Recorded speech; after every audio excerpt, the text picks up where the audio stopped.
ফুলমতি, আজকে তুই সব নেগেটিভ কথা কইতেছস কে? আজকে তো আমাকে বিয়া হইছে, 2 সপ্তাহ এক হইছে।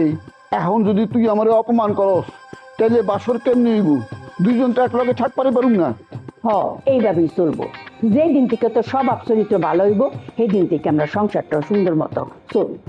আমার স্বভাব ভালো না হইলে আমি তোরে বিয়া করলাম কেমনে? আমার স্বভাব সম্পর্কে এই সমাজ জানে, এই সমাজ জানে আমি কত ভালো স্বভাবের মানুষ।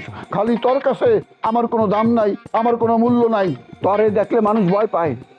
এখন তুই আমার বউ হইছস, এখন তোর সম্মান আমার সম্মানের সাথে জড়িত। আমার সম্মান বেশি, তোর সম্মানও বাড়বো, বুঝছ?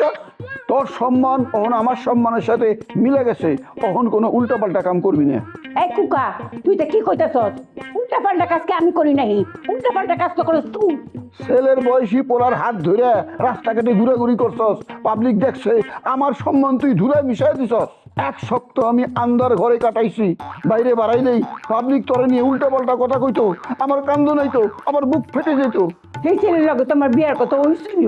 তুই যদি খালি শয়তানিরা না করতে তাহলে অতদিনে আমার স্বামী হইল 20 বছরের যুবক। ফাঁকনা শুইলা কুকার লগে আর আমার আত্মিলার লাগলো নইলে আমার বাইকটা যে কেন তো খারাপ হইলো। আমারে বিয়া করে তোর কপালে আগুন লাগছে? এত বড় অপবাদ নিয়ে তোর লগে আমার সংসার করতেইব? তুই কি করছে ফুলমতি? হ্যাপির মতো একটা স্মার্ট মেয়ে আমার প্রেমে পড়ছিল, হ্যাঁ রে, আমি ঢাকা শহরে কত ঘুরছি। কি রে কুকা, আমার লগে বিয়ার পরে তুই হ্যাপির কথা কর? তুই হ্যাপিরে ভূত আসছিস না? তোর লগে তো আমি বাসর করি করতাম না। এই তুই যা যা, তোর স্বভাব তো কোনো বদলাইছে না রে। তুই বিয়ার পরে তোর প্রেমিকার নাম মোহলস, তোর স্বভাব একটু বদলাইছে না। তুই খারাপ খারাপ হয়ে পড়ছিস। প্রেমিকার নাম তো আমি মুখে সাধেনই নাই। তুই যে উল্টা পাল্টা কথা কস, তাতে তোর লগে ঝগড়া না করলে সংসারে শান্তি হইব না। কুকারে ঝগড়ায় যদি সুখ আসে তো এই ঝগড়া আমি প্রত্যেক দিনই করতাম স্যার। ঝগড়া করে যদি ঘরে শান্তি আনা যায় তাহলে আয়, আমরা ঝগড়া করি। অঙ্কার কোনো ঝগড়া না, কালি ভালোবাসা আর ভালোবাসা। এই তো ভালোবাসা চলে আসছে। পুরান ঢাকা ভালো লাগতেছে। নূরজাহান, ওই নূরজাহান, আমার লুঙ্গি খুঁজে পাইতেছি না। আব্বা, লুঙ্গি কেমনে খুঁজে পাইবেন? আপনার লুঙ্গি তো আমি পরে রাখছি।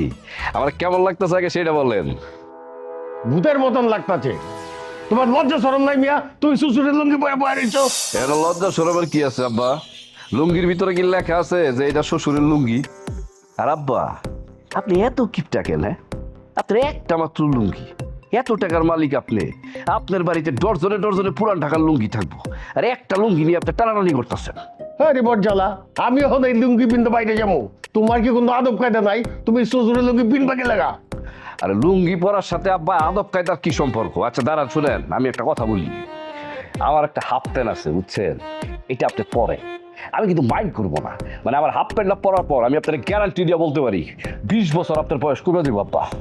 তোর জাহান, মানে কই গেলি তুই? তোর জামাই তো আমার মান সম্মান সব নষ্ট করে দিল। আপনার মেয়ের কাছে কিন্তু আমাকে ছোট করা আপনার রাইট নাই আব্বা।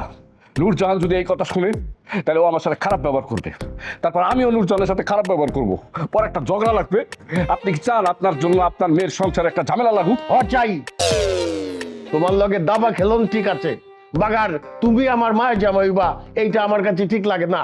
ঠিক না লাগলে তো আপনার কিছু করার নাই, কাম তো সাইরা বলাইছি। মানে আপনার মেয়ে তো এখন আমার বউ, বুঝছেন? আপনি স্বীকার করলো আমার কিছু আসে যায় না, স্বীকার না করলো কিছু আসে যায় না।